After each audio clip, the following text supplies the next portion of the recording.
opening music is a real mixed bag. After the Bond theme kicks in for a bit, we then get this pretty cool bit of music that makes you want to get up and have a bit of...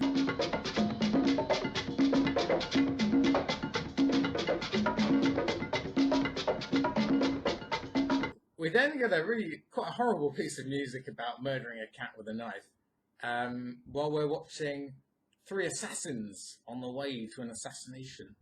Now, from what I know about assassins, they're supposed to, not draw any attention to themselves, right? They're supposed to be like undercover, sneaking around. I know, you tell me, do you think that these three men stand out from the crowd? Three blind mice here and there, three blind mice everywhere, searching all around for the cat, all over Kingston town, hit a pat. They got the carving knife to cut the pussycat's life. Now, who are they going to assassinate, you're wondering? Well, they're going to assassinate one of these incredibly British gentlemen they're about to meet, who are drinking and smoking and having a hand of bridge. Oh, how wonderful! Now sit down, Strangways. I have to give it you. Afraid I must leave you for a few minutes. Order round on my chip, will you, Professor? Right. Damn it all, must you break off at this time every evening? Sorry, General. My managing director is a creature of habit. There's a call put through to me every day about this time. Anyway, hurry back before the cards get cold. 20 minutes. And don't try doctoring any hands for me while I'm away. Oh, don't worry, we won't. But one of us has just arranged to have you killed.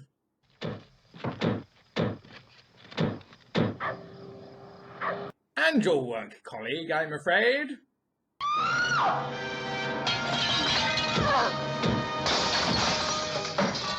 This double murder raises concerns. The concerns of a man who bought a new shirt recently. He opened it this morning and simply got up late and didn't have time to iron it. What is it? W6N Kingston, Jamaica, broken contact, sir, just after they came up on routine transmission. Broken or faded? Broken, sir, just voice. The carrier wave's still established. You checked on both emergency frequencies? Yes, sir, no joy on either. I'm still calling. Well, keep trying. Let me know as soon as they come up again. Sir. I must say, ironing is quite hard. I find it quite hard, but he didn't even try. So we need the services of a certain gentleman. First we see his hands.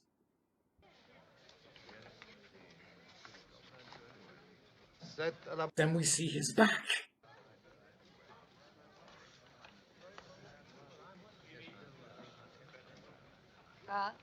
And then the lady in red introduces herself as... Trench. Sylvia Trench. And then a certain gentleman introduces himself as... Bond. James Bond. Oh, God! He's so dishy! Having heard that trouble is afoot, Bond heads off to see Miss Moneypenny at Universal Exports. Well, Sophie's there, will you? After receiving his mission from M, Bond goes for a quick dip in Sylvia's trench, despite the fact that she's suffering from a case of the Roger Moores. Oh, that's too bad. Just as things were getting interesting again. Bond bids farewell to Sylvia Trench and flies off to Jamaica, where he's picked up by a dodgy driver. Not only that, but he's being followed.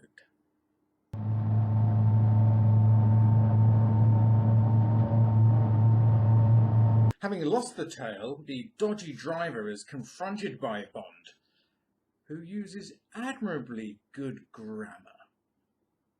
I was just sent to meet you at the airport. Ah, but by whom? By whom?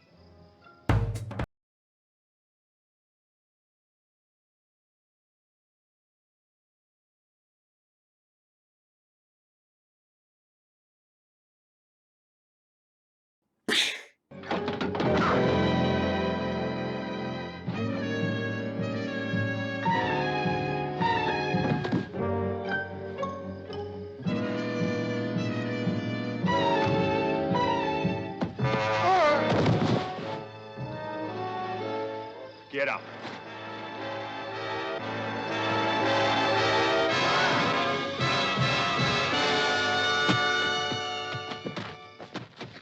Wow, that driver put up a great fight there.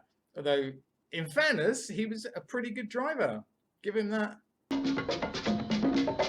Bond does a bit of rooting around and comes across a photograph, and then makes a pretty far-fetched claim. Who's the man with Strangways? Oh, one of the local fishermen? He drove the car that tailed me from the airport. Is that so? He drove the car that tailed me from the airport. That's... But how could you see that? I think there's some fella trying to follow us. Then I suggest you try and lose them. I'm not buying it. It'd have to be a hawk or a dolphin or like a bionic eye to see that driver.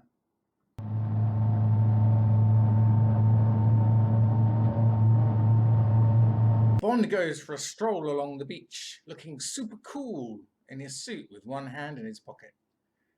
A look much favoured by Daniel Craig.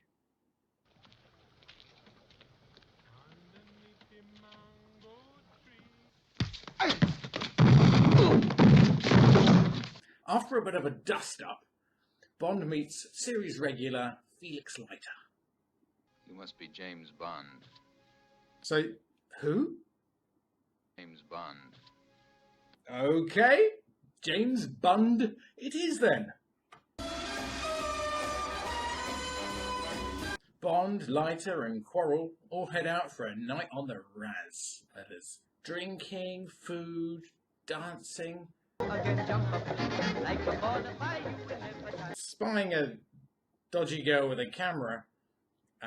Bond proceeds to win another award, another Stanis Baratheon award for sound grammar. They didn't send me. I work freelance. Freelance, For whom? For whom?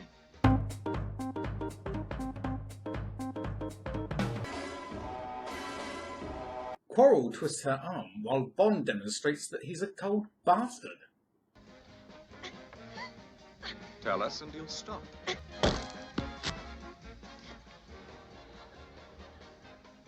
Oh, that is nasty.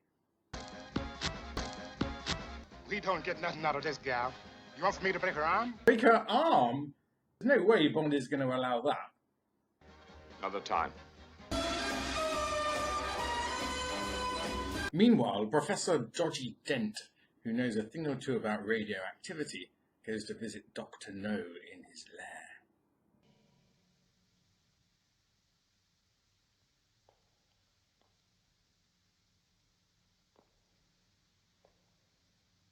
Pretty cool set design there from Ken Adam. Dr. No then tasks Professor Dent with killing Bond as quickly and as efficiently as possible. No, he doesn't. He gives him a big spider that says, go and hide that in Bond's room. It might bite him if we're lucky.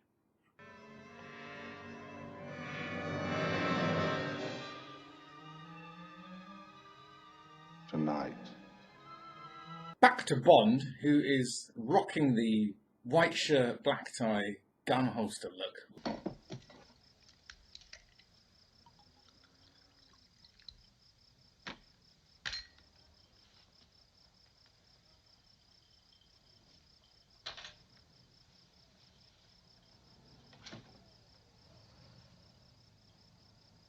He moves like a panther, according to the wife of producer Albert Broccoli.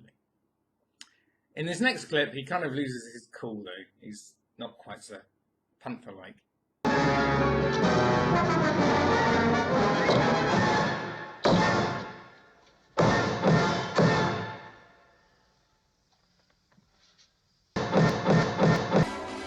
Moving on swiftly, Bond gets pursued in a car. It's terribly exciting, and Connery does a lot of gurning.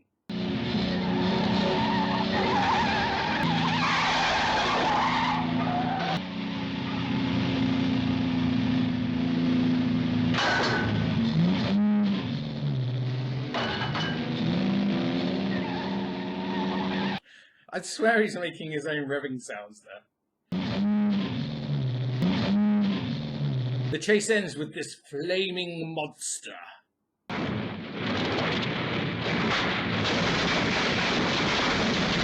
Shortly afterwards, Bond goes full-on perv.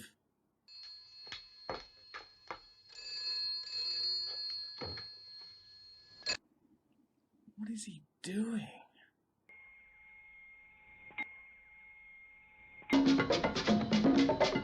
With the spider plan in tatters, Professor Radioactivity Dent goes to assassinate Bond in person. But things don't end well. Who are you working for, Professor? Well, you might as well know, as you won't live to use the information. I'm working for... Mr. Smith & Wesson. And you've had your 6.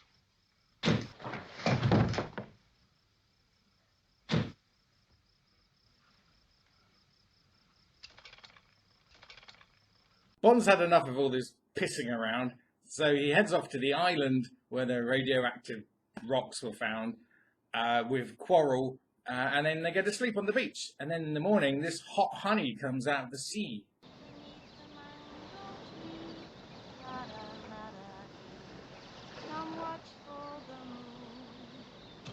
Underneath the mango tree, my honey.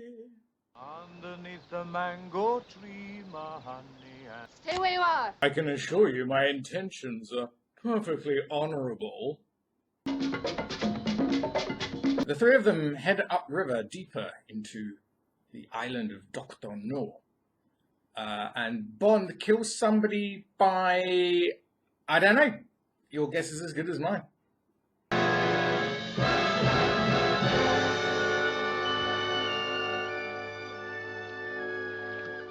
Night falls, and a dragon comes along and burns a dummy that's supposed to resemble Quarrel. I'm not convinced by that. Bond and Honey are captured and taken to Dr. No's lair, where they're given a shower and some nice clothes.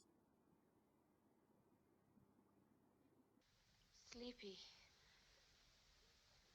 What made us pass out like that? Ooh. $1 million, Mr. Bond. Enter Dr. No, who in the books is described as looking like a worm. Forgive my not shaking hands. It becomes a bit awkward with these. And Not all of the Bondian tropes are in place in this movie, but there's a lot of them there. a medium dry martini, lemon peel, shaken, not stirred. Vodka? Of course.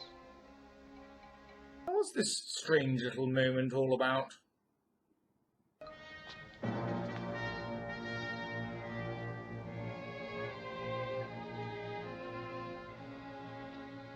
It's a little meta joke, because that is a copy of Goya's portrait of the Duke of Wellington that had recently been stolen in real life, just before the start of filming.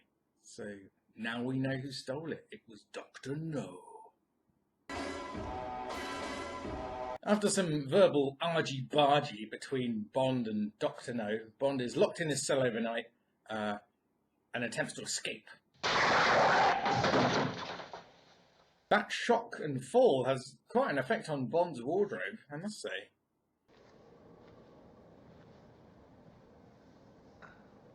And introducing my favourite extra, the Inflatable Man! Woo! Never should have done that degree in criminology and psychology. Bond disposes of Dr. No very easily in this film. In the book, he dies by getting a ton of bat shit dropped on his head.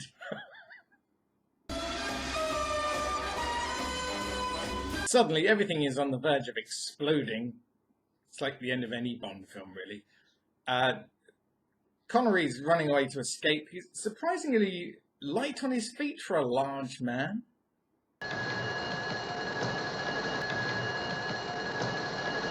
The escape continues. I thought this was quite a big jump for Connery to make, but then I watched it again and I realised there's a switch. There's a switch with the stuntman.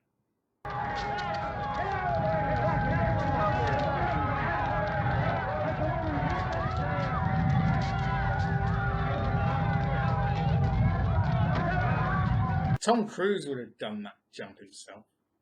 The film ends with Honey Rider filleting Bond in the back of a small dinghy while Felix Leiter watches.